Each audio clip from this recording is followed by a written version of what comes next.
Welcome to Heaving Bosoms, the podcast where great friends catch up and stay connected through a shared love of romance novels, while giggling, swooning, joking, and sometimes getting real creative about pasta. Okay, HBs, it's a huge day over here, okay? It's a huge day. After a 13-month saga that actually ended up involving the police at one point, I am currently sitting in a legitimate sound booth in my office. I still need to put my desk up and get situated, but no more blanket forts for me. And the biggest reason this is even possible is because of everyone who supports Heaving Bosoms on Patreon. I couldn't do this show without you, first of all. And I definitely wouldn't be sitting in a home studio without you. So it's time to shout out some new patrons. Welcome to Elizabeth R., Abby, Carolina C., Allison K., Ray W., Katrina K., Mary E., and Isabella V.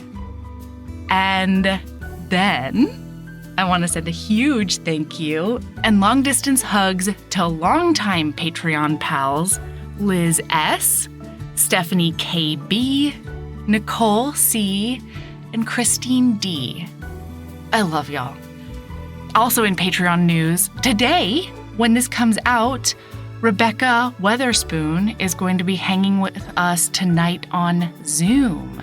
So for everybody at the $10 level and up, you can come live and actually chat with Rebecca, and then everyone else will get the audio and the video after our hang. And then also in Patreon, Sabrina and I have been scheming, and we've decided that we're gonna do a whole recap of the Monstrous series by Lily Mayne. So it's going to start with Soul Eater, and we're going to include like the interstitial stories and stuff like that. So I'm pumped. I've wanted to really dive into this series ever since I read Soul Eater for Bonkers Romance. And every once in a while, you know, I strong arm Katie and Jenny into letting me talk about them for like recap episodes and stuff.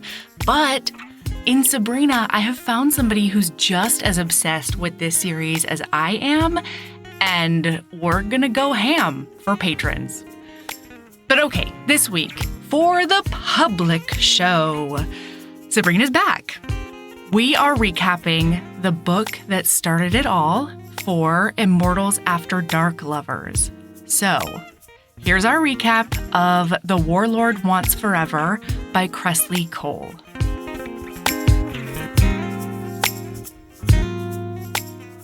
All right, Sabrina, hello.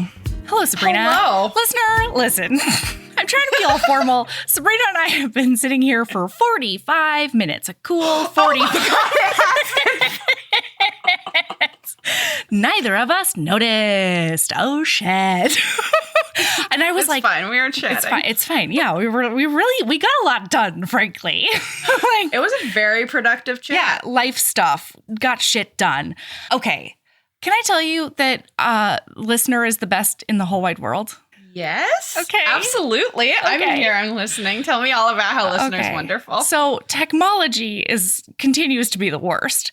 And a couple of weeks ago, I did lose all of my edits for like one of the episodes I was supposed to put out. You lost everything. I was gone. So I couldn't put the episode out on Monday. And I was covered in poison ivy. It was like a rough time. You were in England, so that's why you don't know about any of this. Melody, what the fuck? I know, it's covered in poison ivy. Anyway. Is this because you've been playing in the dirt in your beautiful garden? Okay, I don't know, because when I did play in the dirt in my beautiful garden and I like knew that I was handling noxious plants, I did all the things I was supposed to do. I had a fucking face shield on. I'm so crazy about this because I'm so allergic to it. I scrubbed my face with an exfoliating anti-poison ivy scrub. You know what I mean? Like, I do not fuck around. So I think what might have happened is I might have like mowed over some poison ivy accidentally and not known. And then I did get just fucked sideways. Oh my God. It was the worst. That'll do it. Yeah. Anyway, so Barbie heard me. Barbie heard me. And then all of a sudden I got a notification from UPS and they were like, you do have a package. And I said to myself, I didn't order anything. And then it was because she sent me a surprise package to be like, you're great. Get better. Feel great. It was the best. There were cookies in it. There was fucking bath shit in it. There were honey sticks. All right. Like, that's love. Oh my God. That's the sweetest thing I've ever heard in my life. I know. I fucking love Barbie. Anyway, Barbie, we have to meet in person someday. That's so cute. I know. It was the best. It was the best pick me up. And it was like just knocked me over because it was a total surprise.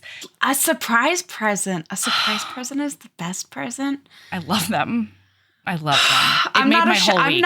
I am not ashamed to admit that I am a slut for presents. I don't like knickknacks, but I love a present. A well thought out present. Like, yeah, like a pair of socks, like a fun pair of socks. Mm-hmm. That's my catnip. Mm-hmm. Mm-hmm. Yeah. Okay, you had banter. What was your banter? Okay, so this is book. Are we jumping into book banter? Of course. We're 4 minutes in. Look how professional we are. Although I need listener to know that I sent you pictures of 1300 saddle. Actually, that's going to go on Instagram. I forgot. Found saddles while I was in England, and literally I was in the fucking Tower of London, wandering around, meandering, looking at the castle or the White Castle or whatever where the royalty used to live. And I was I don't actually know how old this saddle was, but I was walking around and I was like, oh yeah, look at the spears and the lances and the armor with the gigantic cod piece. I'm sorry, no, cack piece. That was a cock piece. That was bananas. Listener, it was 10 feet out if it was an inch. I swear. I would have described it more as if you cut a grapefruit, like a very large grapefruit. Yeah. Or like the end of an eggplant. It maybe was like a pomelo. It was like a cantaloupe. It was a jarring suit of armor. It is also, I would like you to be aware, I think that is the only suit of armor in the entire 2 weeks I was in England. I saw a lot of suits of armors, and I think that's the only one I took a picture of. I couldn't stop myself. I was like, the people need to know about this. I did need to know. You're right. Yeah. I'm people. Yeah. We saw a really old ass saddle. It was great. And like, let me tell you, I still can't think of her name. I should have looked it up before we came on. But Fishbowl. Mm-hmm. Oh, Fishbowl Jamie. I the only reason Mary, and I was like, no, it's not Mary. Mary's the sister. Yeah. But like, I understand why Jamie and Mary could not fucking handle 10 hours of riding in that shit, because that looked unfucking comfortable. It did. It looked like, and now I understand why she kept on saying like it's not broken in, because like oh my God, you don't break in that saddle. That saddle breaks you in. Truly. Like, I don't know how anyone had a hymen at that point in history. No wonder. You're not sending my sheets to anybody after that ride. Like, Jesus. No. My maidenhead has been breached by wood. By that? And not the wood that you're concerned not concerned the about. Fun one. Not the one that can be hard for 5 years. Oh my gosh. No, we can't. Banter. Banter about book, because we need to jump into this book. I have a lot of feelings. We cannot turn 140 pages into 3 episodes again. We can't do it. We can't. Well, this is going to be a cool hour and a half. But let's do it.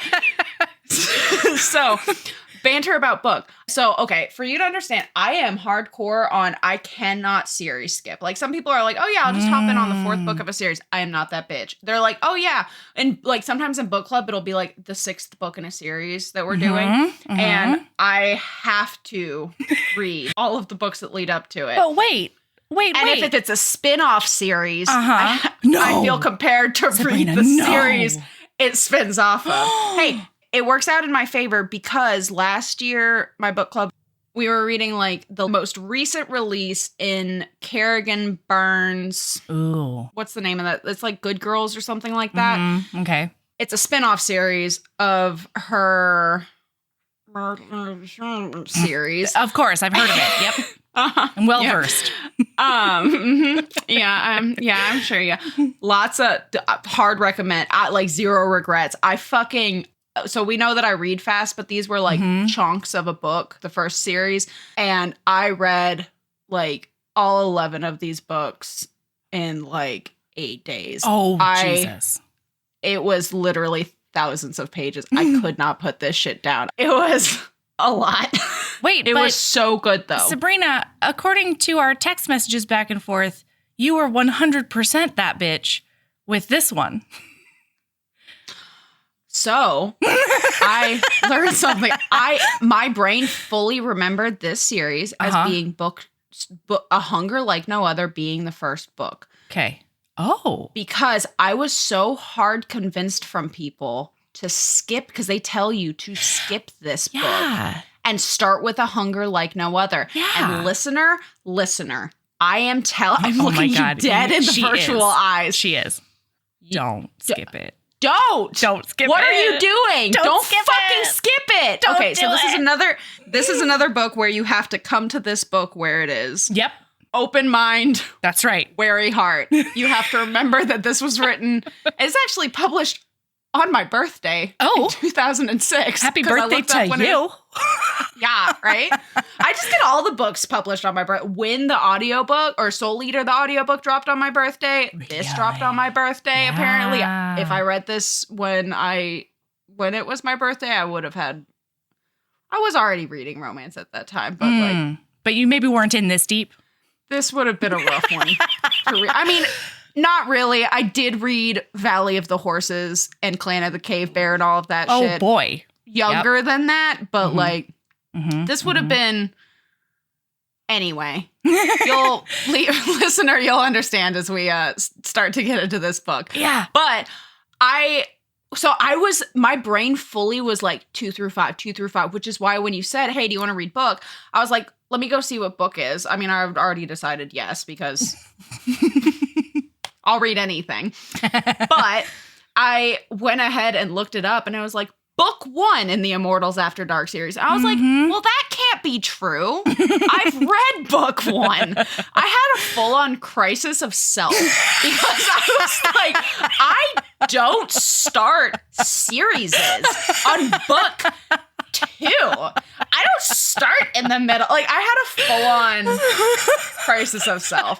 And it ended up with me having to acknowledge that it's true. Yeah, you did I have not read book 1 because everybody says, skip it. Don't skip it. This book was... This was a delicious snack. What a snack this book was. I will say, like, listener, and I'm sure that you are going to have your little voiceover at the beginning of the pod about this. Warning, listener, we are going to be discussing, like, this... We talked a lot in The Bride about some questionable consent. This book is... There's no question this is wrong. There's no question that this is a problematic sexual encounter. Okay, I think I have a hot take on this. I categorize this fully as dubious consent. Dubious. Interesting. Yeah. So I'm not full on calling this non-con, but like, she literally can't say no to him. Okay, listen. Okay. All right. We'll get there. We start out 5 years ago, everyone. By the way, we knew exactly, and I'm just gonna keep referencing The Bride, we knew in The Bride we were like 1103, Scotland. Yeah. This book, the first like 50 pages, I was like, I have no idea what year it is. I was like, they're talking about castles and swords and stuff, but then they're like, pew pew, we have a gun, and I was like, what the fuck? It wasn't until they were like in New Orleans, and I was like, oh, this is modern. Okay. 5 years ago means like Y2K. Totally. Not fucking 1500s like I thought it was. Well, because meanwhile, they are referencing a bunch of 1500s shit all the time because they were alive then. bitch and shit. It's bitch and shit, it turns out. Yeah. Well, and like, I love that this is a reverse age gap, which I have a problem with the idea that it's a reverse, but people are as gonna a know what I category mean on by its own. reverse Yeah, age gap. Yeah. Because she's an older woman. Yeah, she is. To be fair, he's like 500 years old. Right. But she's like 2000. Quite. And I fully stand by this, though. If the age gap is more than 100 years, it's no longer an age gap. What? It's no longer an age gap in my brain. Wait, explain. So once you hit a certain point. Okay, so for example, good example. That time Wait, no, hold on. I have to poke a hole real quick. Twilight. He's 118. She's 17. No, that is an 18. That's an 18-year-old. I don't give a shit. I don't care. The age gap is 100 years. Is that what you mean? In a book where the one MC is 25 years, a good example. Yeah. Dragon, Kim's book. I always fuck up her titles. Dragon's what? That time I got drunk and saved a dragon. Yeah. Not an age gap. He's 123 years old or some shit like that. She's like in her mid-20s. That's 100 years. That's not an age gap. In my brain. So it is exactly what you mean. It just doesn't register in my brain anymore as an age gap. I would not classify these books as an age gap. No, and this would not be an age gap. But there are people who do. I've had intense discussions in Romance Landia about this. They're like, yeah, it's still an age gap. And I'm like, no. At a certain point, it just stops being an age gap. This is just like a paranormal. It's just a fantasy, it's just paranormal times. Whatever. Yeah. Like what? You think that Rhysand and what's her butt is an age gap? Feyre? No. It stops being a fucking age gap at a certain point, and that certain point is around 100 years. Is it immortality? Is that it? I think it is. Roughly the area? Interesting. But also, I don't care if you're going to die at 1,000 years. If you're 500 years old and she's 25 years old, or he's 25 years old for that, not an age gap. Not an age gap romance. Okay, so Twilight is totally kosher. We can't even bring Twilight in. There's so many. That has so much weight to it. I'm not going to sit here and breaks the rules that Twilight is not an age gap. There are a lot of problematic things about Twilight that lead to it. Whether or not it is an age gap book is not the issue here, Melody. Oh, okay. Okay. I'm going to have several seats. That is my hot take. My hot take is that it doesn't matter whether or not it's an age gap. It's non-issue. But I would also argue that it's kind of not an age gap. He has been 18 his whole life. He has not matured. I cannot think of a more personal hell than to be stuck as an 18-year-old. Honestly. Oh my God. I'd be okay with now. I'd be cool with late 20s, early 30s, but 18? Fuck that. No. I would, he's trying to kill himself because he has guilt and he's I hate this life of immortality. Where's the Volturi? Damn, I just pulled that name out of the deepest, darkest fucking pit of my memory. I know, you were basically a magician. I know, look at me. So, damn, just rolling in with hot takes. I'm about to be slaughtered by listener. Listener's gonna come after me with a fucking machete. Nope. Listener's gonna be too many hot takes here. That's an age gap. Nope, you're behind me. It's fine. All right. You're I don't know if I agree with Sabrina or not, but I will protect you. That's right. I'm your shield maiden. All right, Sabrina. Okay. Yeah. I've always wanted a shield maiden. No worries. I didn't know until this moment that I'd always wanted that, but I think that I've always had a burning desire somewhere in my soul. Yeah. To have a shield maiden. Absolutely. Okay. So this shit opens. It's 5 years ago, everyone. She's in a dungeon in a castle. But it's not really a dungeon. It's a tower cell because she's looking out over these windows over this battlefield, right? And we know that she's Mist. We know at this point we know her name's Mist. Mist, right? She's spelled with a Y, which I thought was very 2006. How very Black Dagger, brother. I really liked it. I'm not making fun of it. Like I said, come to this book where it is, and I was living for Same. it. So Mist is looking out this cell tower window, just watch it. Like, she has her head cradled on her hands because she's a bloodthirsty bitch, and I love her. Same. Looking out over this battle, and she's like, damn, that murderous bastard down there is kind of a hottie, and I think I dig it. Yeah. Literally, my first highlight is like one page into this book, and it's she knew fighting and liked his style. Yeah! Dirty. And I was like, yeah, girl. Yeah, girl. And he's been making eye contact with her this whole time. On the battlefield, he's been like slicing and dicing, and she's just like, And then he'll just like look over, and then she sees him like swoop around his sword without even looking at who he was decapitating because he was looking at her. BT dubs. Yeah, this book was so fucking like, it's very horny. Start to finish. This book is Horntown. I can't remember if I actually messaged you about that. You I was did. Like, gotta save it for that. But I was like, this is so fucking horny. Oh my God. I was not expecting it. Because I don't remember the rest of the books being this horny. Like, they were like, because there's a difference between like, whether it's a fast burn or a slow burn, there's a difference between sexy and there's a difference between horny. Ooh. Sexy does not always mean horny. Horny does not always mean sexy. That's true. This book was horny. It was very horny. And you want to talk about a fast burn. Anyway. Oh my God. All right. So she's a Valkyrie. So she's up there blowing him kisses while he's like doing all this fighting. Just murdering everyone. Horny fighting. Horny murder. Like. Yeah. No. And she's like, so we're in this world, everyone. For those of you who are not well versed, we're in the world of the lore. The Immortals. So like the capital L. Yeah, lore. The lore. Very important. Mm-hmm. So she's a Valkyrie, and like way more Immortals exist and mythical creatures exist, and people just don't know about it. It's fine. Move on.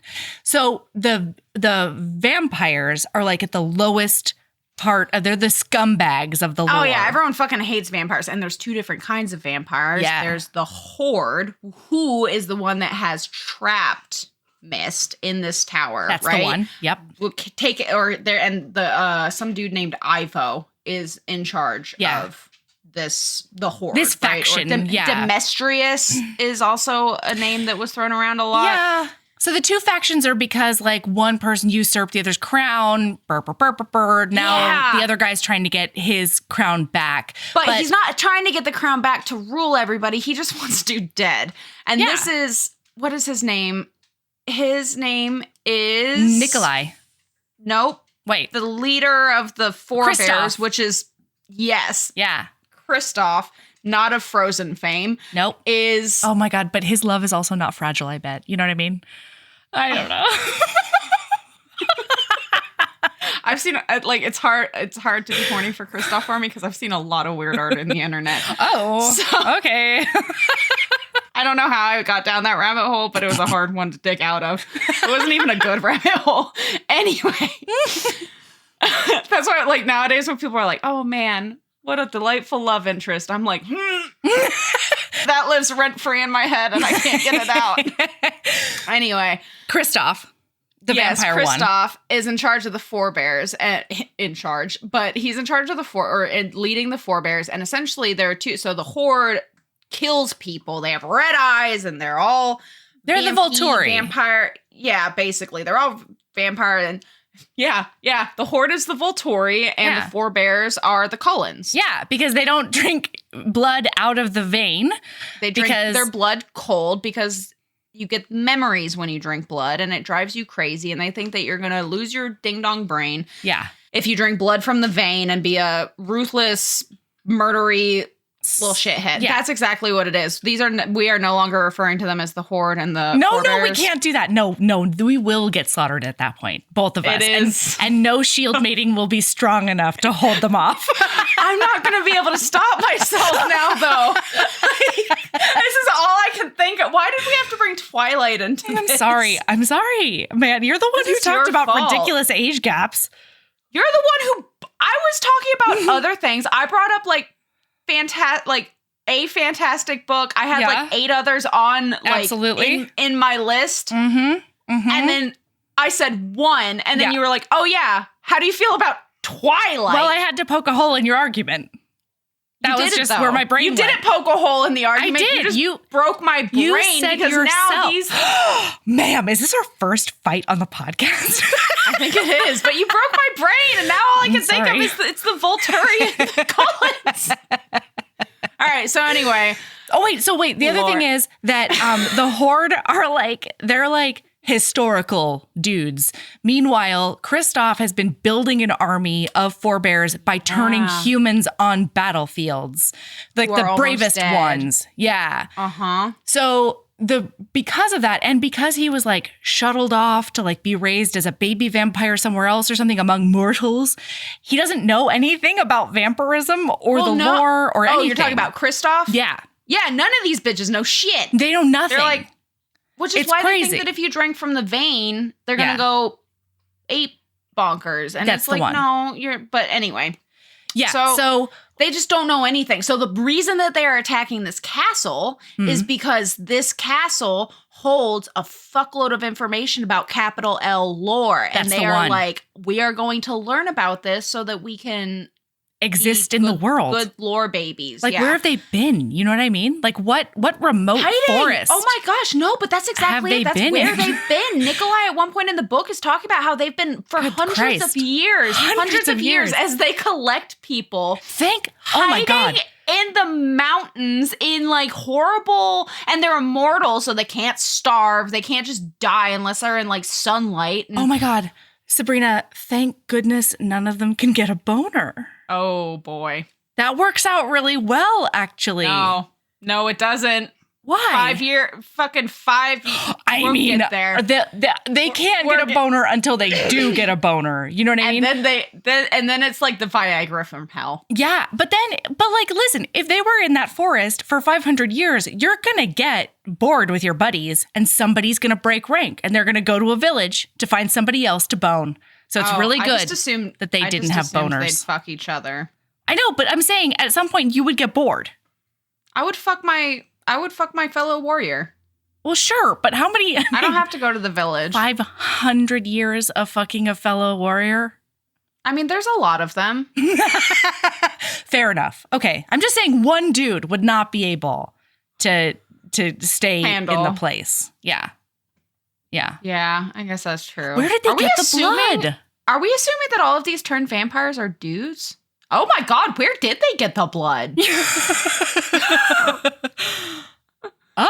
Where did they get the blood when they were? So this is, oh my God. So I'm actually in the middle of rereading, which I never do. So hard recommendation to all listener. I actually just posted the cult about this looking for Rex, but I'm rereading right now London Steampunk. Oh God. So I use 99% of the time I don't give a shit about a vampire. I don't give a shit about a werewolf. I don't give a shit about 99% of shifters.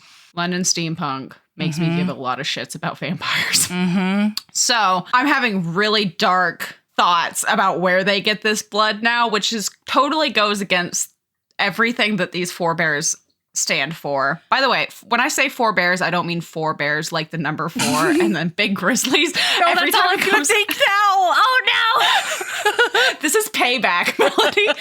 But I just every time it comes out of my mouth, my brain goes, 4 grizzly bears. Roar. I don't know. It's not Forebears like the number and then growls. It is Forebears like FORE bears. Oh, I shouldn't have done that. Yeah. Oh, shit. Anyway, the point is that they forbear their wants and needs. Okay. Anyway, so the Cullens. I'm so sorry. I saw it register on your face that you had painted yourself into a spelling bee corner. Fuck. Oh no. So it is like Forebears, but it's not Forebears, you know? Correct. Yep. Anyway, exactly like that. Now that I have probably cleared up nothing for anybody, nobody else was confused but me. And in fact, I have made it worse for every person listening. Honestly, you've made it better for me, and that's your only job. Oh, okay. So they're going to try to this is one of the steps on their quest to like get Kristoff his crown back because they need to know the stuff about the people they got to kill or whatever.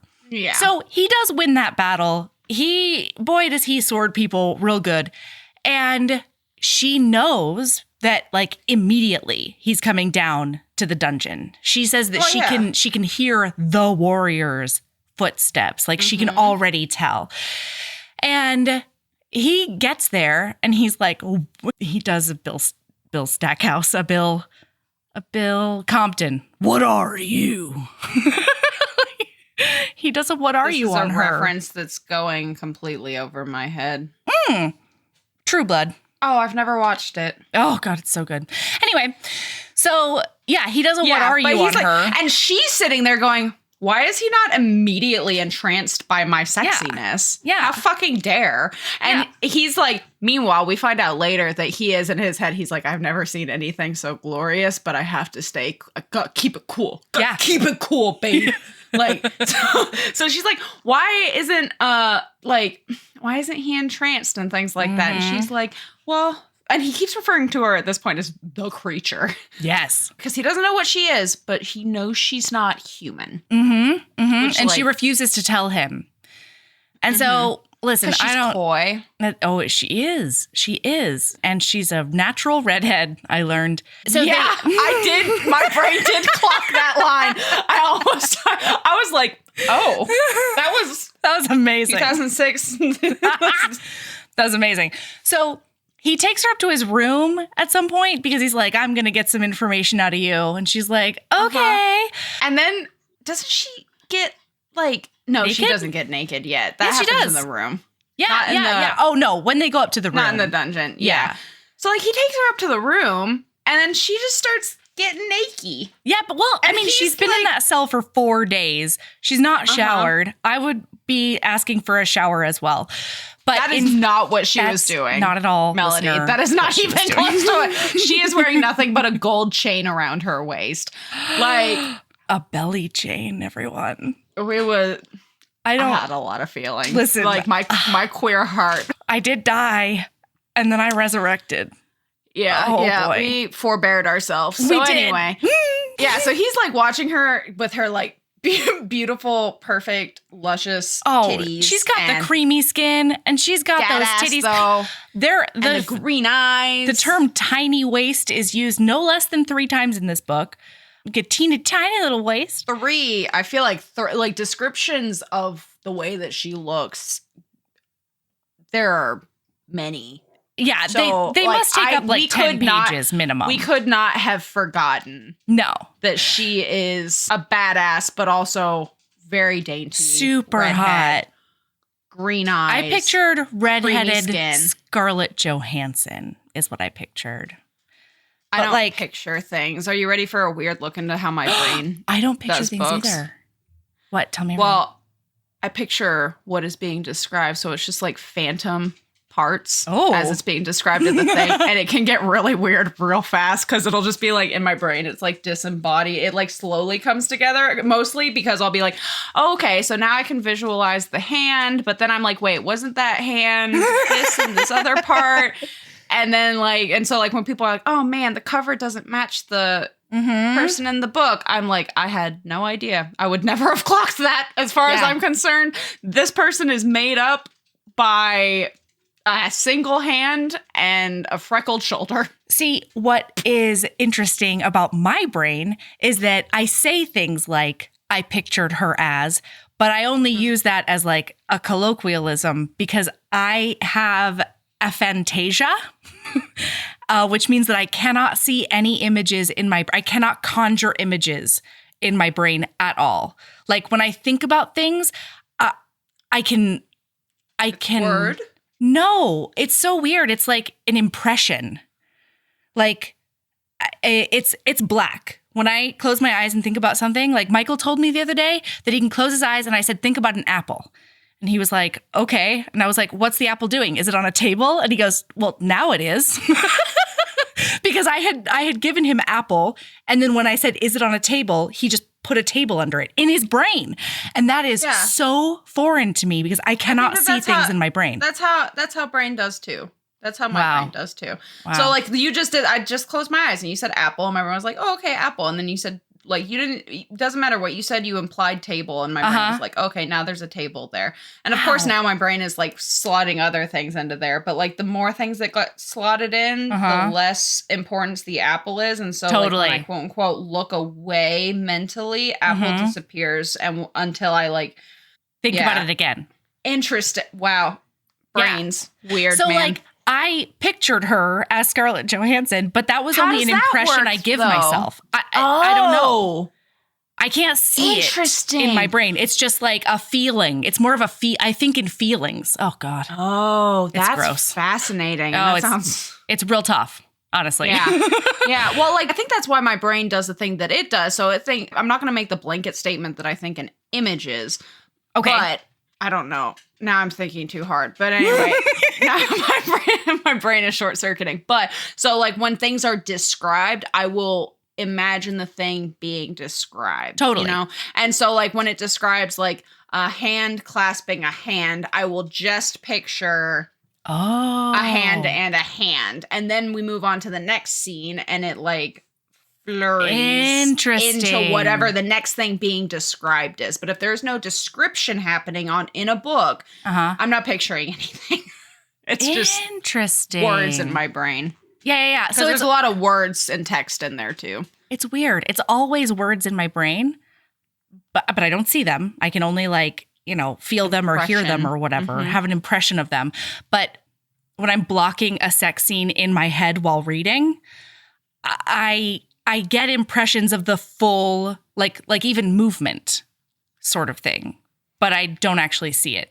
I don't know how, I don't understand how to explain when my it. brain is blocking sex scenes. Yeah. So things like that. So in general, it's like morphing from thing to thing. But when something is described in sex scene, it's almost like it's stamped in my brain. And so then it's there. However it is last described, it is stamped that way in my brain, which is why I get caught off guard a lot if something something happens and I'm like, what did you do to make that work? Because last time that this hand was described, it was stamped in said position.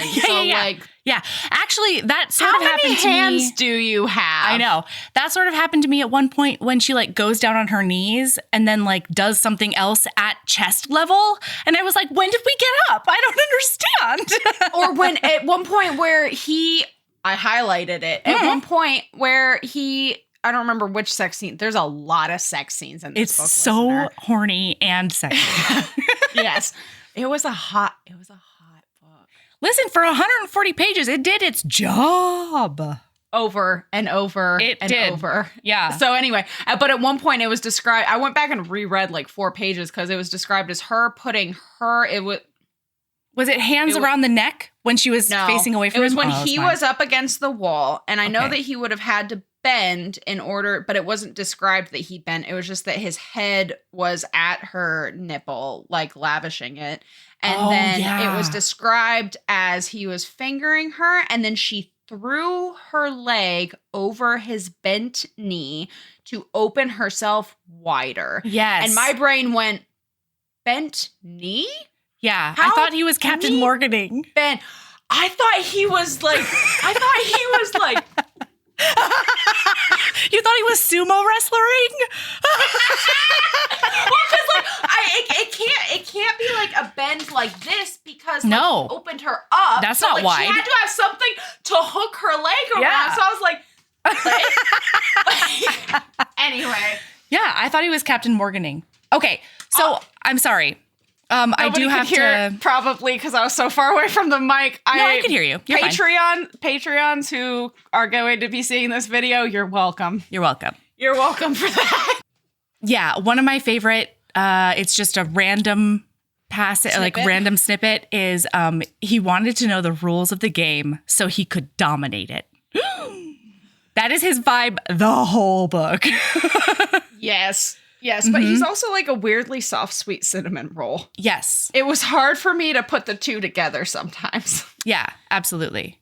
So, like, listen, When we find out she's naked and she turns around at him because he's only seen her behind at this point. She turns around and he's like, oh, and she's a natural redhead because she's just talking about her bush. It's great. Yep.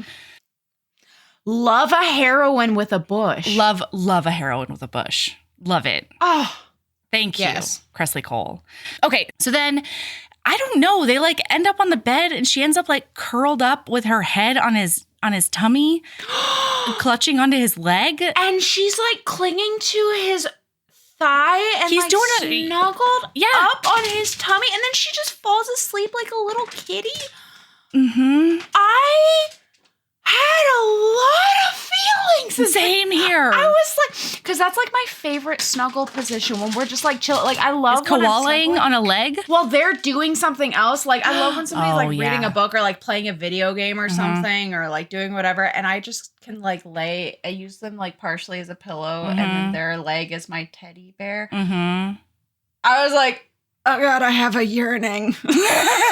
Yeah, and he does too. Because he's like, I don't understand what's going on. I don't understand why she won't answer any of my questions. But like, I can't move. That's all I know. Can't move. I cannot disturb her. And it was the first time she slept in like 4 days or something. Yeah. Well, I mean, I'm not going to feel too bad for her about that after what she puts Nikolai through. I don't feel bad for her. I just think it's cute. She can like relax around him. So, for listener to understand, although I feel like a bunch of y'all have probably read this series, most even if you did like me and started on book 2, you have some understanding. So, for those of you that have not read any of the Immortals After Dark series, for you to understand, turned vampires cannot feel sexual desire. Like they have no physical reaction to people until they are what is called blooded. And blooded is when they meet their capital B bride. Capital B. And it means that all of a sudden they have to start breathing. It's like essentially what it is they come back to life. Their blood starts rushing around. They get erections. They breathe for the first time in forever. Are there female vampires? I don't know. How does that work? Is that answered? Do they not get Is that answered sometime in the 19 bazillion books in this series? I think it's more like 26 books. Yeah, I think maybe they just can't get wet. I don't know. Listen, heatingbosoms@gmail.com. Let a bitch know. Yeah, and then you need to immediately tell me. Please, of course. Yes. Screenshot. Like I had a lot of questions about that. Like I guess we could ask Alexis though. I could message Alexis and be like, Alexis give me those deets. Yeah. And so she keeps making comments though about how because she keeps like fondling his cock through his pants and like schnoogling up on it and stuff. And then she's like, must suck not to get horny. Yeah. But it was kind of cute because even before she snuggles up and cuddles up on his leg, she like tries to turn him on, but she knows it's not going to work because, you know, she's 2,000 years old and she knows her shit. And then she just like flops off of him and like lays on the bed next to him. And then they all just chat. And it was super cute. For a while. It was precious. And it's funny because when she's prancing around the room and when she's on the bed, he's like, I haven't missed sex for the entire 500 years I've been alive. It's not been a thought in my brain, but now I'm like, why the fuck why isn't she blooding me right now? Like I want her to be my bride, and he's never felt that way. But it's not happening. No, foreshadowing for the forebear because obviously she's gonna be his bride. She's gonna blood him, but it's not there yet. But it was so funny because he's like, oh, why do I want to destroy any vampire who might be blooded by her? And it's like, it's because she's yours, listen, Nikolai. Man. Yeah. You're faded Nikolai, or whatever. Yours. Like, come the fuck on. Although that brings up a lot of I have so many questions. Yeah, I agree. Anyone listening, the email that you started to write, do not send it yet. Just wait until the end of the pod. We have lots of questions. Just keep answering them as we go, right? Thank you so much. Yeah. In advance. Thank you, listener. So, okay. So then, like, time passes. She's mad because she wakes up and he's not there anymore. And he's not there. And she's like, I need him under my thumb. This isn't going to work. I don't like it that he doesn't have a crush on me. And then somebody takes her down to a dungeon. Again. Because Kristoff wants answers. And so that means it's torture time. And he doesn't know how he's going to do it. / he won't. But he has to at least, like, say out loud he will. And she gets so pissed off immediately. It's hilarious. She's like, it just pisses me off so much when people torture me. I'm just done with it already. So she's really mad about it. And at one point she just starts like crying because he's trying to find out all this information. And she's like, are you really going to torture me? And he's like, oh God, I think that's real. Oh no, I think those are real tears. And then he's like, oh, there's an earthquake happening around the premises. And then she's like crying still. And he's like, what's that earthquake? LOL, JK baby. It's not an earthquake outside. It's an earthquake inside. She looks up at him and she gets a sexy, coy look on her face. And he's like, that was a weird transformation. And then he realizes the earthquake is not outside of its body. It's his heartbeat. His heartbeat. And then she puts her hand against his chest and she's like, apparently I'm your capital B bride. Yeah. Boom sex. Fucked against a wall. Oh my God. Almost. No, not penetrate. Well, they do have sex against the wall. Yeah. But importantly, not P and V. It is finger penetration. And it was hot. It was hot. It was real hot. I love fucking Kresley Cole. I love it because one of Miss thoughts is 500 years this man has not gotten hard. And he still is taking care of me first. Thing He's giving me an orgasm before anything else. I mean, he knows his stuff. Yeah, he really does. So then, what were you going to say? What just crossed your mind? Because he is an actual stallion. He's got a baby tree hung on his person. It's not great. He knows that he knows that he got to stretch it out a little bit. He knows that he got to lube it up before he can even think about sticking that honker inside of that. Yeah. Especially because she's so teensy-tiny. So small. So small. So all of a sudden, he's finger banging her real good. And he's about to put it in her. And she is into it. And then she stops him though. And then her sisters show up because JK, her Valkyrie sisters are coming to break this bitch out. And they were going to be coming anyway. But it just happens to be now they're saving her from Kristoff instead of Ivo. So. Oh my God. And by the way, vampires. Very important. Oh yeah, they call them leeches. Very important during all of this. She and he are making out again, real hot makeout. Real hot. There was a lot of real hot sex in this. Yeah. And she licks his fang. Oh my God, I forgot. And bleeds a tiny bit. And that gives him a raging hard on. And then her sisters show up. And they shut it all down. And then I don't remember. No, that's her goodbye. She's already decided to leave when the sisters are there. And they're like, we're going to kill him. And she licks him. And then she licks his taste fang. of her blood. And then turns out what happens when you're freshly blooded is you can't come until your capital B bride makes you come. And she leaves him with an erection. 5 years. 5 Yeah, I think you need to see a doctor for that, I feel like. That's, wow. How did he function? Okay, there are scenes later on with his family around. You don't leave anything on a low table because it's going to get knocked over. Especially not with that swinger. Yeah, he's got a baseball bat right there. Jesus.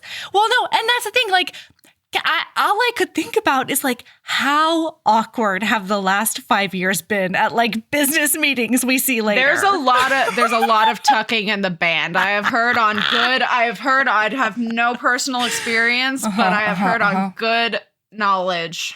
Good authority. You can, yes, that's the term. You can tuck it into the waistband. Yeah, but you can't stop going, oh, in front of your friends. He's just been wearing a pant size too big. Probably 2 or 3 pant sizes too big for 5 years. And 2 belts. Yeah, that's what you do. You just strap that puppy down.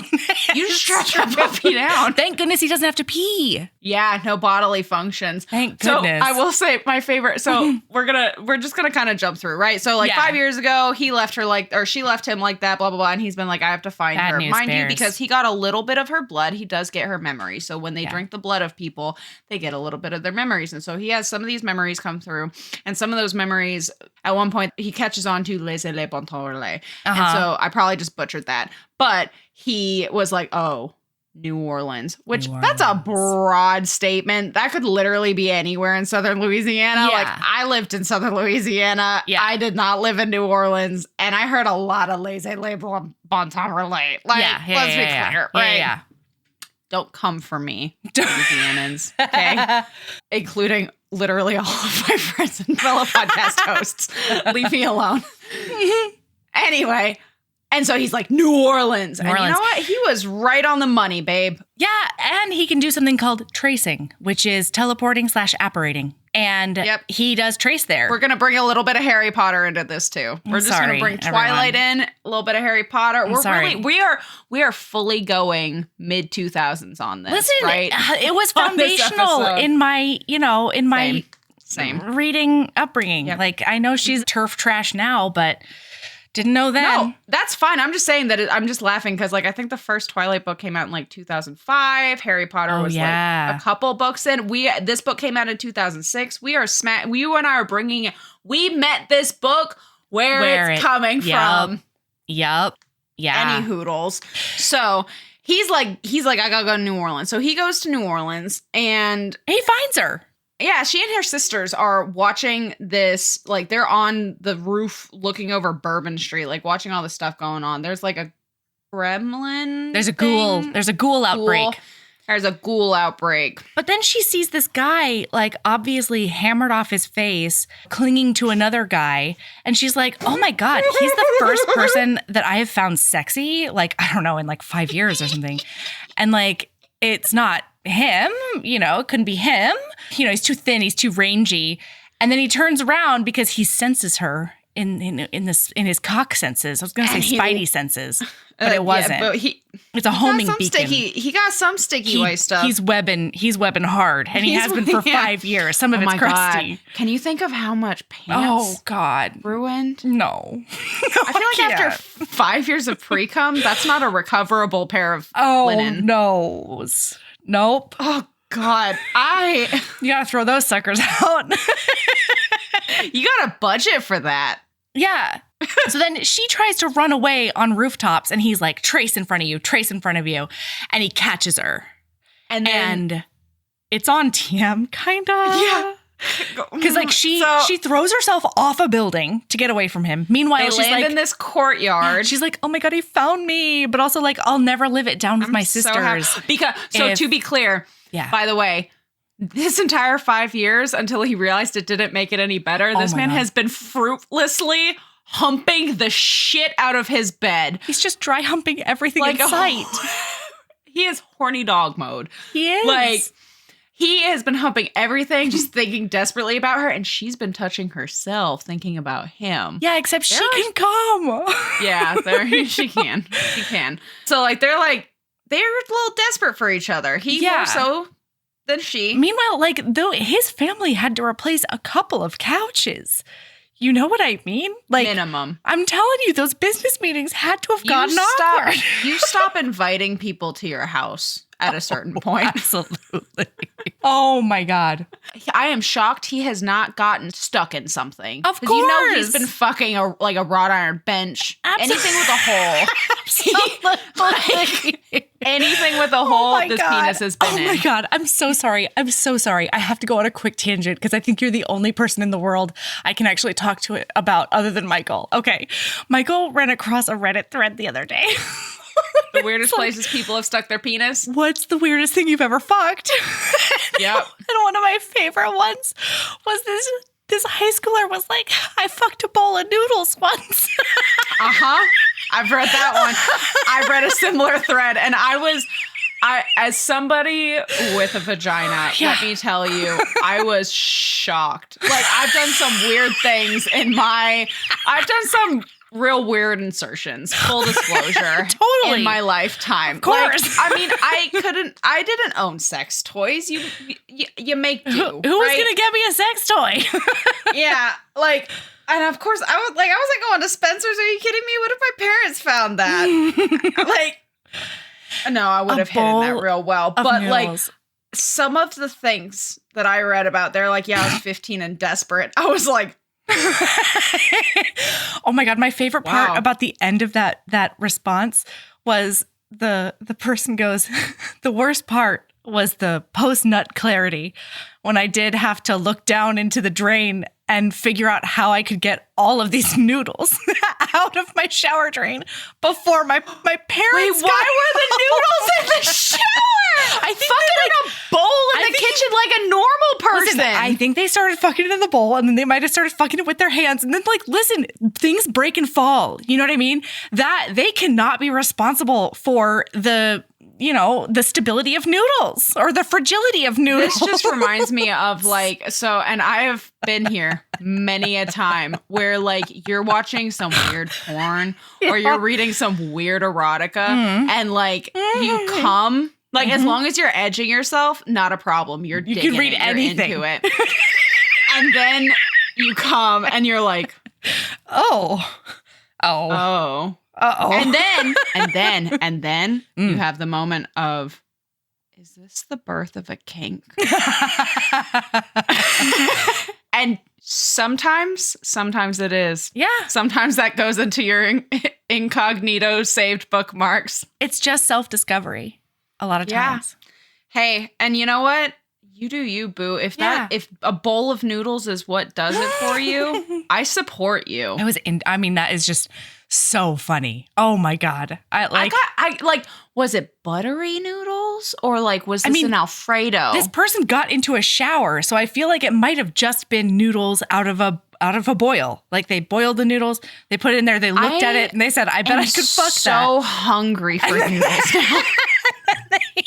And then they put it in a bowl, and then they went and fucked it in the shower. I hope that they let it cool down, because like, I think it should be a little warm. It should be. Is there a noodle that I could fuck? I'm not going to, but I feel like I don't know what they're called. Those cylinder boys. I feel like that could be a possibility. I feel like it would need to be a pretty big noodle, though. Well, sure. What about a shell? Could you try one of those giant shells? Yeah, one of those big boys. Oh, I'll bet you could get some suction on that puppy. Oh shit! I didn't even think about that. You just do a little squick. At that point, it's up again. You would have to be bare down there though to get to that suction. But also, if it's insertion, you don't want it boiled, but also you don't want it not boiled. You know what I mean? Really, we should just stick to vegetables. I'm gonna stay away from noodles with my vulva and my vagina. God, because now I'm just imagining, like, it's so brittle, and like if that puppy broke, like there's a lot of things I would not want up there when I went to the doctor. Oh my God, you would pussy boil that pasta. Well, not to mention that, like, if you clenched around it while coming and you shatter it. That's what I'm saying. What happens? That you go to that's when you get your partner or a friend who loves you a lot, and they're gonna fish all them puppies out. Yeah, they gotta to make sure it doesn't go all the way up there though. What if you put a Diva cup or something in there though to block it from hitting like the top? Plus, that would add a bit more. Yeah, and then you could pull it out. Okay, wow. Anyway, we don't need to listen, listener. Be safe out there. And you know what, listener? One, we are not kink shaming. No, I'm kink celebrating. Well, I'm kink celebrating. I'm also a little kink asking why, but it's not in a judgmental way. No, it's more of your poor pH balance. It's more of a problem-solving way. Yeah, well, yeah, mostly it's I'm like, how can I make it work? Yeah, you could use a Diva cup to I think my stance on this is leave the breakable things out of the hoo-ha. Right. Although I think I would co-sign one of those cooked giant shells. I think that you could make that work. Yeah, I just don't know how much it would do, Nah. It's just the thrill of the experience. Maybe it's the thrill. Yeah. Yeah. I mean, let's be clear. If I had a penis, right, there's no limit to the amount of things that I would have fucked. There's not a thing I wouldn't try to fuck. I would have been to the doctor many, many times over for medication at this point in my life. Like, to be clear. Yeah. Yeah. Okay. Anyway. Where even were we? I don't know. Okay, they're in the courtyard. That's where they are. And he pushes her up against a wall and he pulls up her skirt and she says, "Are you going to force me?" And he shudders and he's like, "Absolutely not. I would never do that. I am, however, going to squeeze your butt and furiously masturbate behind you." I would like to say it was real hot. I know. I'm glad that he did not fully just like shove it in that moment, but it was hot when he goes, 5 years of hell, he sneered, groping her ass. I don't agree with this statement, but I did find it really hot in the most problematic way. Mm-hmm. You deserve to be fucked till you can't walk. And I was like, what? I'm glad. To be clear, I'm glad that he did not do that, but also did have a horny response. I did have a cooked noodle shell. That's the one. That's the one. Yeah. Oh, I hear that. So then doesn't he jerk off again behind her? Oh yeah, he's just humping her butt. Yeah. And then just like spraying the courtyard. Yeah, because he's not coming on her, which I found weirdly romantic.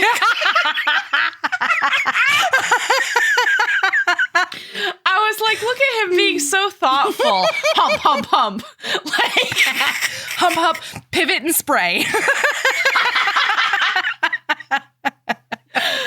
Wow. Oh my God. Yeah. So then he's like, "You live with me now, I think," right? Isn't that what he says? He's like, "I'm gonna." Yeah. He's like, he planned to force her to live with him because he felt that was his right over hers. No, that's from her perspective. Oh, that's what she said. Yeah. Oh, but it was super. Oh my God. Okay. So like he hump spray, and then he goes turning her to face him. Because my heart melted at this. Right. Turning her to face him, he cupped her nape and stared down into her eyes. Instead of drinking her or hitting her, low bar, he squeezed her against his broad chest with those muscular arms, which was disconcertingly pleasant. Curious, she let him embrace her, relaxing a fraction. In return, he lowered his head to kiss her hair. Uh-huh. And when I tell you... I did a big swoon. I did. I did. In the midst of all of the problematicness of this book, I swooned. You know what? I just met this book where it was, and I was like, honestly, if somebody left me with a 5-year boner, I don't know that I wouldn't hit them. And like, I will say, this is the last time I acknowledge that there are problematic parts in this book because I was here for it.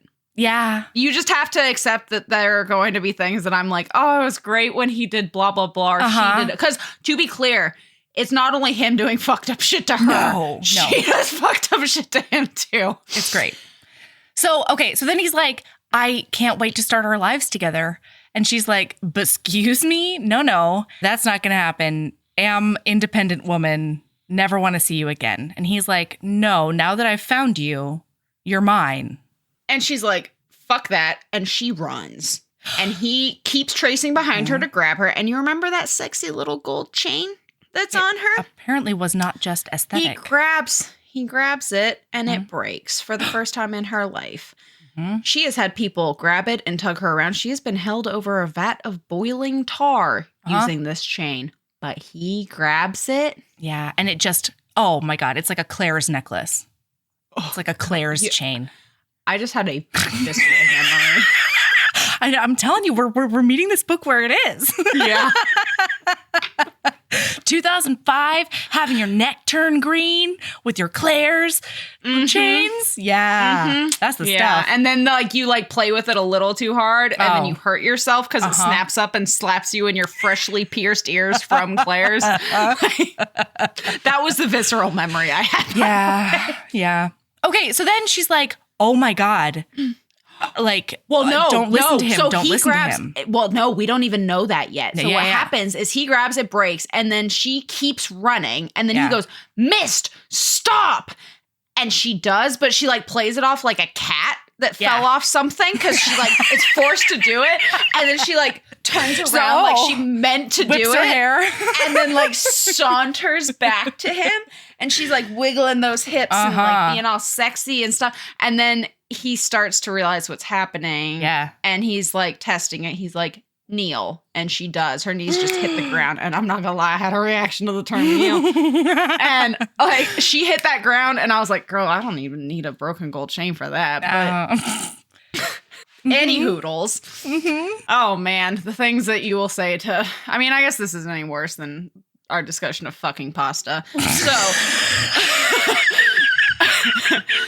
and then, are you ready for, like, the horniest time? Yes, because she hits the floor, kneel, and then he's done a couple of tests because he's realized what he has the power of now, and then she is staring into his eyes, and then he says, "Come," and she does. You want to talk about coming on demand? Oh, she is God. on her knees in this fucking courtyard, and he's standing there and humping he says, the air. Come, and then I highlighted all of these. Get ready for all the little highlights, right? Please. She was staring into his eyes, her expression pleading when he said, "Come." One, and these are all skipped. Like we're skipping like a paragraph and a half between these, but first orgasm. Once the bliss faded and she could catch her breath, she raised her face, parting her lips to ask, Again. Orgasm 2. Get ready for the next one. My favorite one. Come harder. Orgasm 3.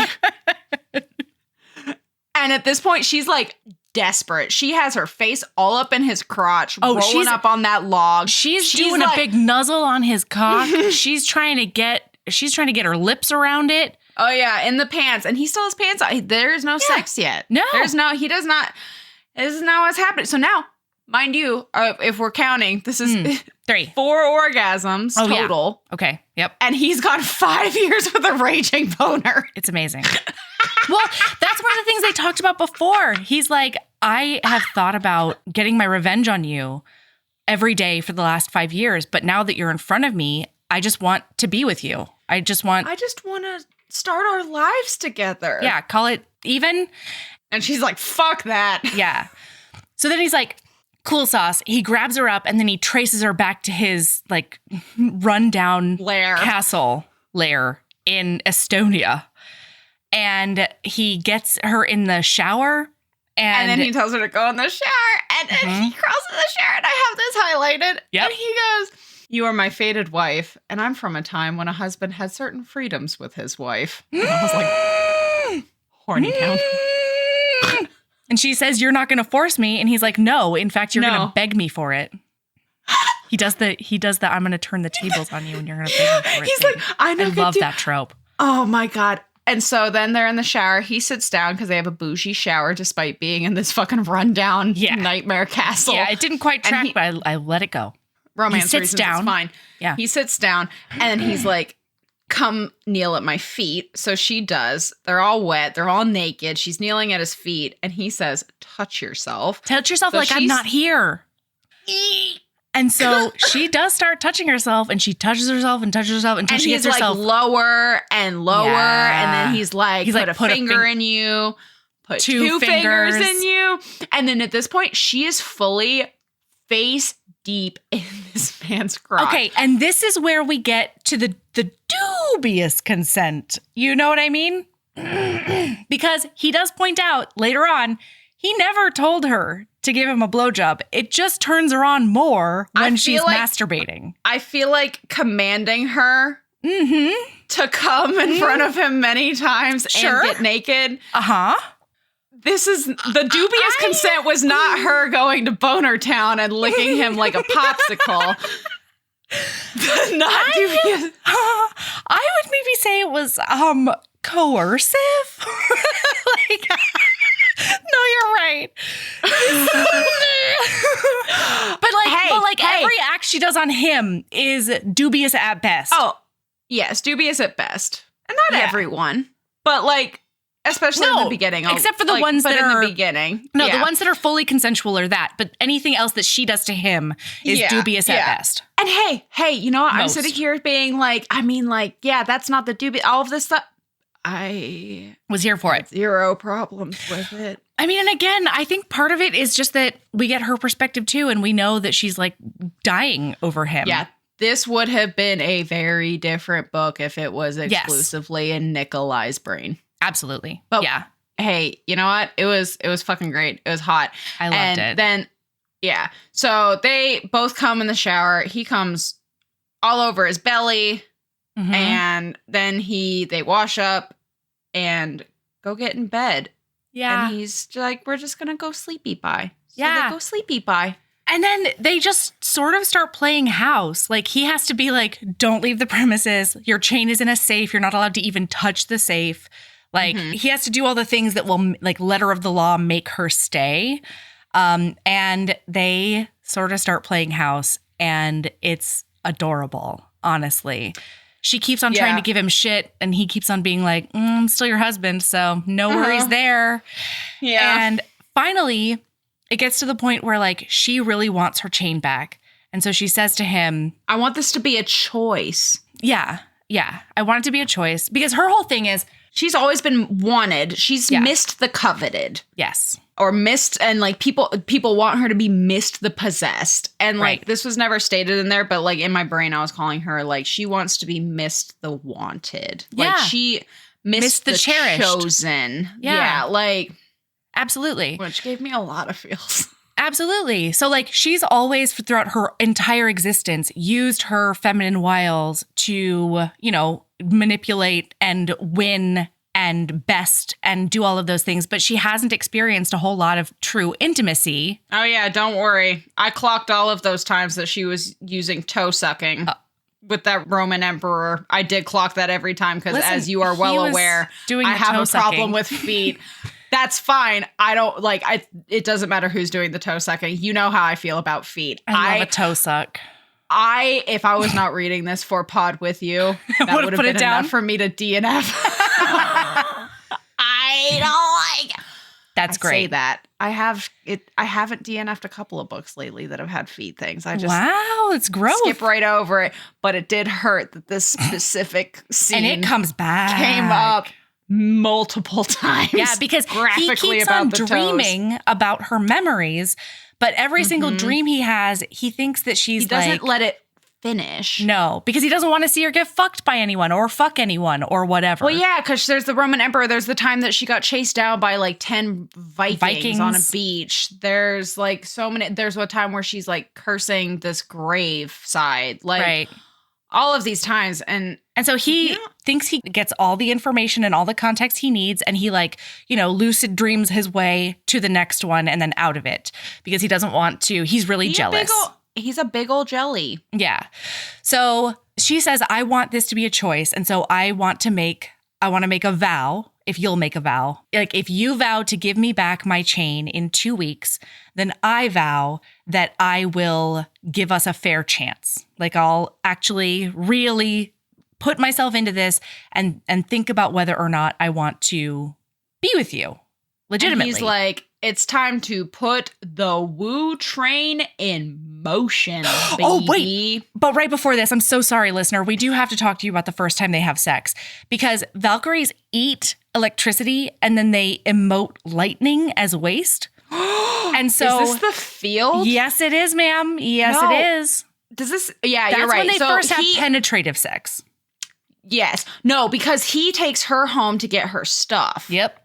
This is also when we find out that Misty, our little baby. Oh, she's got a lingerie fetish. I'm sorry. Misty, the vampire layer, as her sisters call her, which killed me. She has a little bit of a lingerie thing. And she tries to grab a weekend bag and he's like, no. And he goes and grabs like this fucking 4-foot long trunk and he's like, pack. Yeah, this is the one you need. And so she does because she can't say no to him. Yeah. Yeah, she cannot say no. So then he gets distracted by her sisters downstairs and she uses that opportunity to vault out of her bedroom window and just like hoof it as fast as she can. And so he yells when he realizes what's happening. He sees her and he yells and he's like, Miss, stop. And she doesn't. So he traces to her. Yeah. Turns out she has some fucking like angry fucking girl band music rocking hard in a fucking set of headphones. Yeah. I'll bet like she must have one of those no skip Walkman. Oh, totally. I had one of those. And those things were awesome. Although I guess in 2006 she could have had an iPod Nano. Oh, maybe. Yeah. Yeah. Anyway. Or like a Zune. Oh God, I forgot about the Zunes. Shit. Yeah. Anyway, so she's like running and he stops tackles her. Tackles her. And then it's like, so, okay, this is the next one where I was like, you did say that she would beg you for it. But she does. But he doesn't wait for it at all. Oh, yeah, you're right. He is just like his beast takes over and he can't help himself. And so he literally penetrates impales her. Yeah. And she's like, it hurts real bad. And then he bites her neck and she gets an orgasm from that. And then she's like, oh my God, I don't even care what's happening otherwise. But then as he's fucking like her more, mauling her, it's hurting. And then she's like, tell me not to hurt. Tell me not to feel pain. And so he does. I love the way he said it though, because it was so like in the moment, he's like, no hurt, no pain. No pain. So yeah, and then they're just like fucking like bunnies in this field. She's got lightning striking. Oh my God, everywhere around them. Oh my God. And and every time he bites her, she comes. And so she's like dripping wet and like all of these things. Like, it was really hot, sexy. It was really hot. And then once they both come, the sisters are there again. God damn it. Oh, wait. Hang on, though. Oh, wait. I'm so sorry. He pulls... How the sisters get there had me rolling. Because he leans back on his haunches. He has her straddling him. Mm-hmm. And, like, she's like, oh, yeah, do it again. And she's like, why isn't he moving? And so she opens her eyes. And it's because he has a sword to his throat. That's her right. sisters are like, what the fuck? Yeah. And one of them is like, because she's like, don't hurt him. And one of them is like, he just violated you. And then the other sister's like, I'm sorry, did you see the lightning that we followed? Because she liked it. She was into it. Like, it's Misty, so bad. The vampire layer, Misty. Oh my God. Yeah. And like, also like what a scene they're making, because they're covered in mud and scratches. And blood. He's left bites all over her. So many bites. And she's like punched him in the face. Great. Like, it's a lot. Oh, they're all beat the fuck up. Oh, but that's the thing. They fight until they fuck. So it turns out and maybe this happens later in the book, but so it turns out we do find this out, is that she's only ever actually had 3 lovers, and they've been long-term lovers. They've been like lovers for many, many, many years. So she did not fuck all of those people. She just used her wiles to manipulate people. Because at one point we hear earlier, and I am going to go find this, because earlier we learn, this is a quote that I did. So she could handle weapons as well as most of her kind, but a sword and bow were not her strengths. Her preferred weapon was men. Yeah. She manipulated them, played them, made them believe she lived for them alone in order to have them do her bidding. That was her MO. Fury had once asked her, why would you ever send a man to do a woman's job? Confused, she'd answered, because I can. And so she has always used her wiles to get men to do her bidding. She doesn't have to do the dirty work because she is essentially seduces these weak men into doing the thing. And nobody has ever taken charge. She says that she's never fucked a warrior before. It's always been a wizard, I think. Or anyway. And she has a scar fetish, which is like real great with this particular warrior. Oh, yeah, he's covered. Yeah. And so she's like, I just wanted somebody to like come in and take charge. And that's what he did. And I'm super into it. Yeah. It's great. great. And the lore, so there are apparently essentially prophecies about all of these people, like all of the Valkyrie and stuff like that. And the lore had always whispered about her that Mist will want the first man who can defeat her. And she had challenged Roth and he had won. In her mind, he deserved to claim his prize. So this is the point where we flip from Dubcon, heavy Dubcon, to Con. Yeah. Yeah. Yeah. And it, like, to be clear, it has still been hot up until it's been fine with me. And it does not stop. But that's the thing, is it does not stop being hot. They continue to have smoking experiences the rest Absolutely. of the book. At one point, she like tries to fool herself into being like, I'm just going to do the same thing I've always done. And I'm going to pretend and make him believe, and I'm going to seduce him and make him comfortable, and then I'm going to fuck off. And so she's thinking that's what she decides right after they decide to do the 2-week thing. She's like, I can play at love. Yeah. And because she's like, she's scared. Play at love and act at seduction or something like that. Yes, something like that. Anyway, so he like puts out lingerie for her to have on when he gets home. And so as she's putting that on, she's getting real turned on, but like talking herself into like, no, it's like, I'm just pretending. It's fine. And then she starts thinking about him and she can't help but touch herself. So that's how she is when he arrives home. She's just in like a black bustier and garters and a thong, just fingering herself on his bed. Absolutely. And man, it's great. He says, you need to convince me to fuck you. And so she gets up off the bed and she walks to the wall, puts her forearms on the wall and just sticks her ass out. And he says, you make a very compelling argument. I loved that. I was like, yes. And it's so great because like in his inner monologue, he's like, oh my God, she's thinking about me. She's craving me. And then he's like, I wonder if she's craving more than just my cock. I wonder if she's craving my bite. So he penetrates her. They start having sex. And then she's like, she bite asks me. him, you have to bite me. And he's like, oh, like all of my dreams have come true in Horny this moment. Town. Horny town. And I fucking loved everything that comes after this because this man has the ability to trace. And you want to know how they use this ability? They use it to fuck against a Great Pyramid. They use it to fuck on a moonlit beach in Greece. They used it to go down on her underneath a redwood tree in the fucking west coast of the U.S. It's so great. I was like, same though. Yeah. What else are you going to use it for? That and food. I need fucking and food are the two things I'm going to use tracing for. Anyway. Yarn. Yeah, oh, sure. Yarn. Yeah. Yeah. Also yarn. Yeah. Oh, this brings up a point, though, that I have big issues with. Probably the biggest issues that I have with this man. I'm buckled up. In their agreement to do the 2-week thing, she does state it wanted to be a choice. You don't compel me to do things. Yeah. Do not give me commands.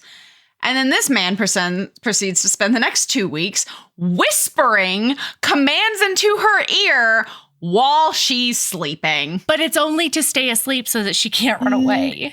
It is so not. He also is whispering that she won't have certain weaknesses, like her family. Yeah. No, that's what he threatens to do that later. No. No. Though he'd tried to use the chain as little as possible, he'd whispered to her as she slept that she would no longer have these weaknesses. Huh. Page 85. Oh, fuck stick. All right. Because I highlighted it because that was the first time it's mentioned that he's whispering her things. And I was like, yeah, that's not good. I got a problem with that, Mr. Cullen. Yeah. Ooh, it's rough. Anyway, I guess I just breezed over that. Hey, you know what? We're going to breeze on past it because I loved this book. So, didn't boom, mind. boom, boom. They played games. They played like Risk style games. And like. And she thinks his brain is so hot. She thinks his strategy brain is so hot. We also learned that little boy has probably a bit of a praise kink. Because at one point she says, my wise warlord, you make my toes curl. You're so good. And then he struggled not to come instantly. And my brain was like, praise kink, praise kink. Yeah, it's great. Okay, but then, of course, shit has to hit the fan. So shit has to hit the wall. Anyway, so then she wakes up and she's like, oh my God, I've decided it's him. It's always been him. I love him so much. And she's like, I can't wait to get my chain back and tell him I chose him. Yeah, she's so excited. And meanwhile, he has had another nightmare because throughout all this, he's having more of her memory dreams. And he's a little bit surly with her in the mornings because he thinks he's watched her, fuck all over history. And he's a dumbass. But so the night before, he remembers her, or he dreams her memory of putting on the lingerie and thinking to herself, I'll just fool him. I'll just pretend the whole time, then I'll get away. And so he only gets that one memory and none of the memories of her being like, OMG, I'm in love. I'm falling in love. So he's big mad and he... I'm sad. Oh God, heartbroken. So she's really excited when he gets home and he goes and tells her that he's never giving her chain back. She doesn't, like, she's not getting it back. And he's going to, in fact, use the chain to make it so she never thinks of any other man. Because and I think this might actually, to your point about the praise kink, his whole thing is she's fucked demigods. She's like done all these things with like all these, you know, men around history. Like, what about me is so special? Of course she wouldn't choose me. Oh, yeah, this boy has some terrible self-esteem. Yeah, idiotic insecurities. And the stupid thing is she hasn't fucked any of these people. And even if she did, shut your fucking mouth. Not a problem. Not a problem. Like, should not be a problem. She's in a different place in her life, you asshat. Not to mention, she's also been remembering, like, she heard tales about him as a warrior when she was younger. She's always had a little crush on him. Just a tiny thing for him. He was like a celebrity. She was sad when he died. Yeah, she was really sad when his army was overtaken, but she was still impressed because his people got 10 years of protection out of him before he finally fell to a larger force. Anyway. Oh, and then she was also impressed because she finds out when, because while they're little chit-chatting and they're like bedroom talking and like snuggled up and all of that cuteness, she finds out that he was bartering with Kristoff as he lay dying. He was like, you're allowed to turn me if, and then had a list of demands while he's like spilling guts everywhere. It's and she's so like, great. I am so horny for this. I am also very horny for that. That's incredible. Yeah. Love a good bargainer. God. Especially because I am so bad at it. Yeah. Oh my God. Okay, so then he is obviously like, not only am I not going to give the chain back to you ever, but I'm going to use it to brainwash you into loving me. I'm going to brainwash you into forgetting your family. I'm going to like do all these things that make it so you will only ever love me. And so obviously she's fucking devastated because she says that she's always been the coveted and the possessed. And like, he had the choice. He had the chance to give her the choice and choose her back, and he just shat all over it. And he had promised that he would give her that choice. I mean, yeah. Which meant everything to her. She mentions multiple times in this book that like as she starts falling in love with him, one of the things that she loves most is how she actually feels like he like listens to her and trusts her and like will give her the benefit of the doubt. She's more than just a possession. Yes. Yes. And then he gets called away because his brother, this is the last day, his brother has been hurt horribly. So I feel like it might be a book 2. I don't know. No. Murdoch is not book 2. Okay. Book 2 is a book that lives rent-free in my head because it's about a werewolf that has been locked in a dungeon for a really long time. That's right. Smells his fated mate and then chews his fucking leg off or his arm or whatever to escape and go grab her. Yeah.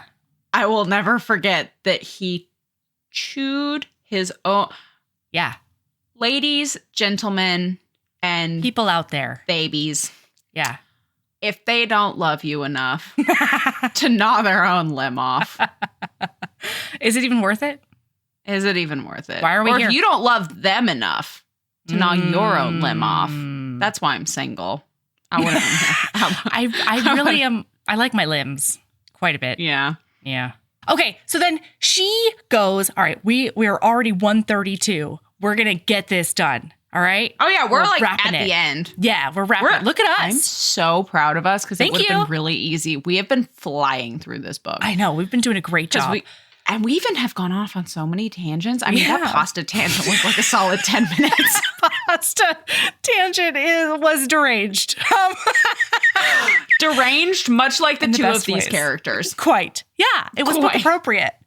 So then she is like, I'm going to claw the safe. He said I couldn't touch it, but he did not say I couldn't break it out of the wall. She fucking bloody claws the wall away from this puppy and takes it home. Yeah, so that she can hold it like with the cement around it. Uh-huh. So that she's not actually touching it. It's amazing. So she goes home. I don't actually know how she gets there because it is no idea.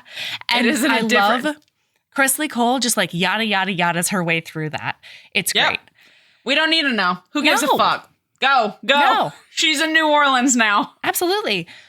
So then he gets home because, I'm sorry. So he talks to his brother and his brother's like, are you sure that you're, reading this right? Because I really don't think you are. And I think you fucked this pretty hard. And he's like, oh, no. He keeps thinking about all of his things. And then when does he have the dream? That night. Okay. When he realizes she's gone. Okay, yeah. So he gets home. He's devastated because she's gone. And then, like, he sees the safe is gone, too. And he's like, fuck sticks. So then he goes to sleep. Because he has no choice. Because, to be clear, so vampires in this world cannot go out in the sunlight, which becomes a very big point later in this. Yes. 10 pages from now. I forgot about that. And so, like, every time they wake up, by the way, like, just for clarification, they're waking up at, like, nighttime. They stay awake all night, boning down. Yes. And talking and playing Risk. And then they go to bed in the morning. Yeah. So when he's sleeping, he decides that he's not going to shy away. He's not going to lucid dream his way out of them because he keeps on picturing her face and how devastated she was when at one point he said that I'm going to start treating you the way that you deserve. And she read that correctly as I'm going to start treating you like, I don't know, a whore. I hate even saying that, but like that's what it said in the book. Like just a possession. You're a hole to fuck. Right. So he's like, nope, I'm gonna figure it out. I'm gonna see why she looks so betrayed. So he goes through all of her memories, and like one of them, she was saving her sister. One of them, she was getting revenge for a bunch of girls that had been mother and child killed. Yeah. That had been killed. Because she loved the child so much. And because she was so innocent. She recognized Mist as a Valkyrie and called her, what was it? An swan lady swan? Or something? Swan queen? I don't know. Something cute. Swan beauty? I don't know. Yeah. And so he's like, oh my God, I've completely misread her and I'm the worst. So he traces back to New Orleans. You are Nikolai. Yeah. You fucker. Dumbass. The sisters break her chain out again, and she's like, somebody else fuck off with this chain. And she finds an engagement ring. Yeah. And of course, we learned that the Valkyries are basically crows. They're magpies. Yeah. They're like, ooh, shiny, shiny, shiny, shiny, shiny, shiny. So she opens up the ring, and like everyone's like, ooh. And then she like fucks off with the ring up to her room because now she's sad, understandably. Yeah. And I was like, why'd you take the ring? And she's like, fuck off, I'm sad. Yeah. I earned this with my heartbreak. Oh, yeah, because the note she left him was, my heart for yours. Oh, a heart for a heart. Oh. Yeah, or something like that. God, it's terrible. So then she finally is like, all right, I'm going to go outside the house now. I'm going to stop being a sad girl and I'm going to go kill some ghouls is what I'm going to do. But Nikolai is there. And so he jumps into the fray of these like 75 ghouls. And so then they start doing this adorable fight while they're mid-fight. Like they're bantering back and forth while they're just like chopping ghouls' heads off. And she keeps on being really impressed with like how his sword skills. And then he's like, oh my God, like she talked about wanting to, stay in the fight or whatever. And I told her that I was going to put her up in a tower like a little princess. But like girl's got some skills. And she does that thing where she takes the sword and she shoves it behind her with a ghoul she didn't even turn around to look at. She just sensed it and then murdered it in the face. Oh, so cool. Anyway, so he's got a competence boner for her now, in addition to his love boner and his intelligence boner and all the rest of the boners. And his sorry boner. Oh God, his guilt boner is yikes. Big. It is. It's just knocking things down at this point. So finally he's like, I really need you to like, let me make amends and let me fix this. And she's thinking about it. And then she gets scooped up by an Ivo horde vampire. And it turns out that he's been turning demons. So now there's demon vampires who are like stupid strong. Yeah. And like basically unstoppable. And crazy. That's what hurt his brother. Like it's a whole thing. And oh, golly. Yeah. So then he's like, let her go. And Ivo's like, you know what? I'll make you a deal. I will let her go. I will swear to the Lord that I will let her go if you stand in the sun. And the sun is coming. The sun is like slowly lowering. She can see it. And she's like, no, don't do it. And he's just standing there like, because he doesn't even sacrificing myself. Yeah. And oh God. And then he just says in a low, steady tone, I love you, Mist. I love you, Mist. And then she goes crazy and she does a big lightning strike Thor on them. And she gets lightning struck herself and everybody gets exploded goes out of her. And it's he's amazing. Like dying and she goes into the sun and drags him out of it into the shade. And she's like, no, you can't die. Oh my gosh. And all of her sisters come over. And this made me cackle because one of her sisters goes, oh, for fuck's sake, he's a leech. Let him fricassee. Yeah. And then she's like, help me. Which she's never asked before. Never. And then end chapter, and he wakes up. And she's tending to him in Valhalla, the Valkyrie sorority house. Yeah. It's fantastic. Yeah. And they're together forever now. The end. Yep. Goodbye, everyone. It's fantastic. I loved this book. It was 140 pages of delicious. There is a little nod in this last chapter. Okay. That is, you hear a howling, distraught man outside. And that is the hero of our next book. Oh, he might be mid-chew. He might be mid-gnaw. This is past mid-chew. This is well into the book. Oh, okay. He's already gotten her. The Valkyrie stole Emma back. I think her name's Emma. That's right. Emmeline. Yeah. Yeah. And stole her back. And then now he's just sitting outside the gates like a forlorn dog. Oh no. That's probably not how it's actually going, but in my head, that's how it is. It's just a grown man standing outside of this gate. Oh, I love that. All right. What's your lady love, Sabrina? Boy, howdy. My lady love. Mm-hmm. After my 2-week trip to England, which was incredible. My lady love is if you do not have 360 rolling suitcases, get you some fucking rolling suitcases that are 360 degrees. I have never had a set like that. And then I've always just had the pulley, right? And they fall all over all the time. They're just a pain in the ass. I bought a matching set of pink suitcases with pineapples all over them.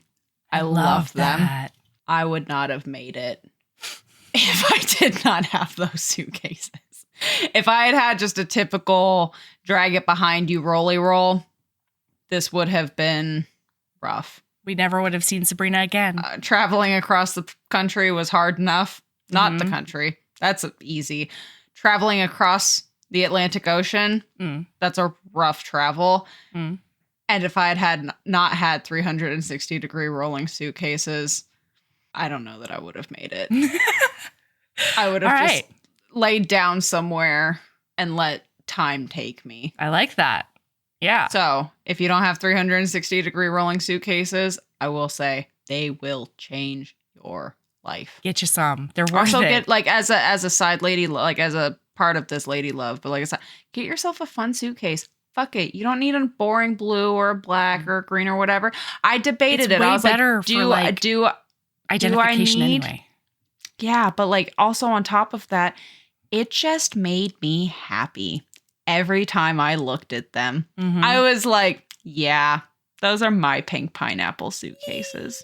I love that. Yeah. What's your lady love? Oh, boy. I have done a thing on the internets. I have done a thing on social medias. I have stumbled upon #PlantDad Instagram. And I do not know that I will ever be the same. There's also a #PlantDaddy Instagram, which is delightful as well.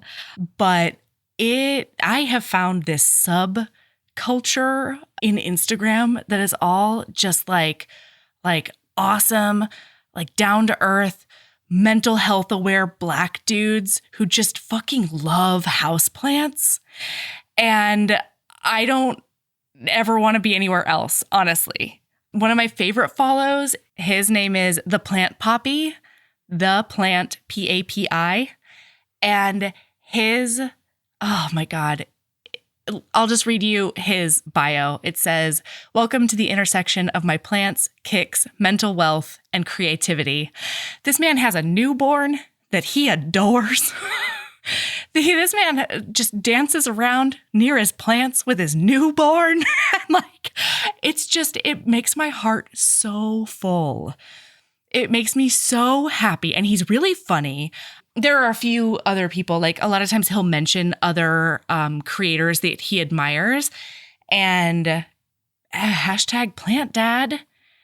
Instagram is a thing I didn't know that I needed, but it makes me just beam with happiness. To be clear, I am the reason my phone is in my face is I am currently scrolling. I know that you have just discussed. Wait till you turn the sound on and he starts talking about mental health while potting something.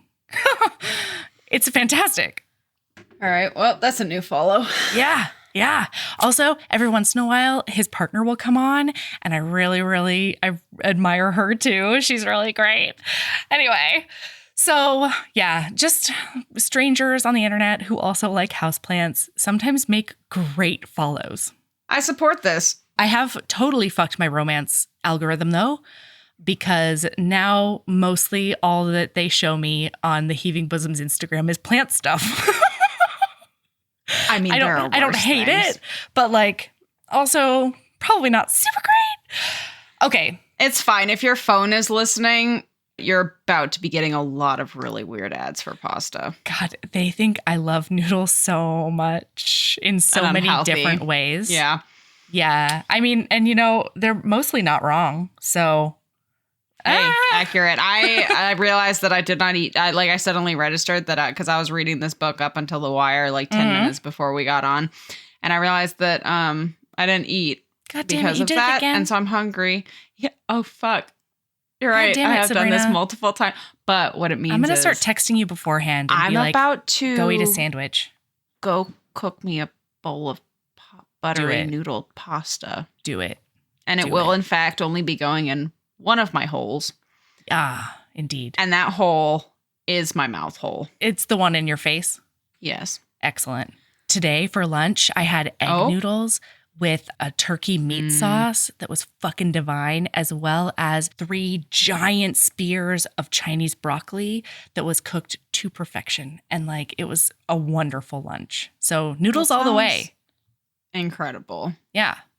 All right. I'm probably going to make a pasta-roni. Fair. Easy. Yeah. That's really the most important thing. Yep. So, love yourself. Sabrina, keep being a badass. Oh, yeah. I've already been thinking about loving. Tell me. All of your love yourself. So, no. We're restarting. Oh, okay. Go. Keep being a badass. And love yourself as much as you love keeping it to one episode. Yeah! I'm so proud of us. Me too. To be clear, listener, it would have been so easy. Oh my God. I could talk about this book for a week. We skipped so much. Yes. I had to purposefully not take notes so that I could keep it to one episode. Okay? And we did that for you, listener. That's love. Sorry, I did it again. I keep doing the thing. I think we're supposed to end after keep being a badass and love yourself. And then I always have a comment after it. I'm fine with it. Goodbye. Do you have... Bye.